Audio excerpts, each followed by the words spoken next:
G'day punters, this is just going to be a short video. Those who've watched the air videos in my YouTube video channel know that when I installed the air horns, there was a minor air leak there. It's got to the stage where I'm actually going to do something about it. I'm not going to replace the solenoid on it. What I've got here is a one-way check valve. That's the silver part in the centre that I've got from Boss Air. I'll drop a link in the description about where that comes from. I also ordered one from China, believe it or not. That's already installed. I'll show you where that is shortly. Got a couple of brass fittings. I had to go from 3/8 female that end to 1/4 BSP male, and that end was 3/8 BSP male, and I needed to drop that back down to 1/4 inch BSP so I could fit that right angle air fitting in there. So here we are looking at the outlet side of the air tank. We've got two air fittings, one there, that's just goes to a ARB fitting, and the other outlet, which is up the top there, goes out to my air horns. I'm going to stick the fitting into the tank, I hope, and then connect the air line that's there up to this right angle fitting there. The one-way check valve should stop any air leaks or any degradation in the air pressure from air tank, the check side of the air tank outwards. I've also stuck, as I say, the Japanese or the Chinese air fitting. That's it there.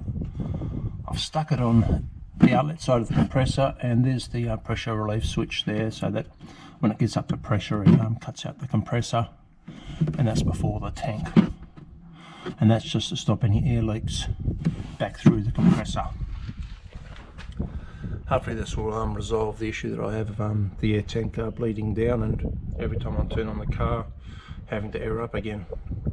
The next part of the job is I've got to remove that fitting, cut the zippy ties that I've got in there just to free up that airline, install that check valve, and then cut the airline there to size to fit. Radio, I've installed that valve now. I've got the airbags pumped up to 6 pounds each side. I've isolated the airbags off as I usually do. That's that fitting in there. A little bit of space. I didn't have to trim that hose that goes into it.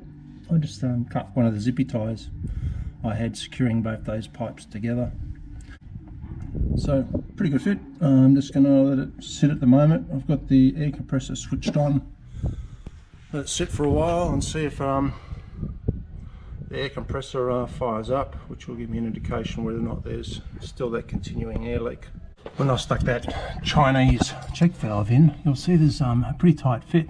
The bit of pipe that goes between those two Nerdo fittings, those two Nerdo fittings, is pretty tight. There's a little bit between the tank and the other Nerdo fitting. It's a very tight fit. Just give you an update while waiting for that air compressor to fire on. What I've done recently, I've installed this light here. I've actually spliced it into an existing LED light. There's a LED light on the inside as well, so I've just spliced it in there rather than running a wire right back up through there, back down to my power board down here. The Travel Buddy oven, I've put some split cable on it. I don't know if you can see, just up here, some split cable, and it runs now right along underneath the fridge. You might be able to just see it under there, and it comes out and it comes back out up to here. So I've tidied that up as well. I've also mounted a couple of GoPro brackets. You'll see one up here. That's under, well, new accessory on the roof I haven't really talked about yet. And I've also got a GoPro bracket up this front part just there as well. Well, it's been over half an hour now. I apologise for that wind noise as well. There's a bit of a breeze around. the air compressor has gone off, so there's still a slow air leak, and I suppose that's understandable.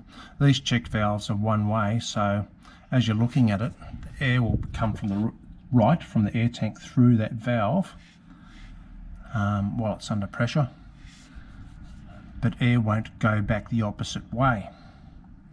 So long as I've got an air leak at the air horns, it'll continue to drain the tank.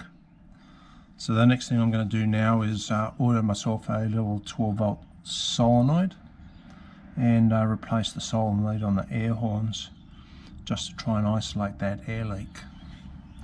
Another video for another day.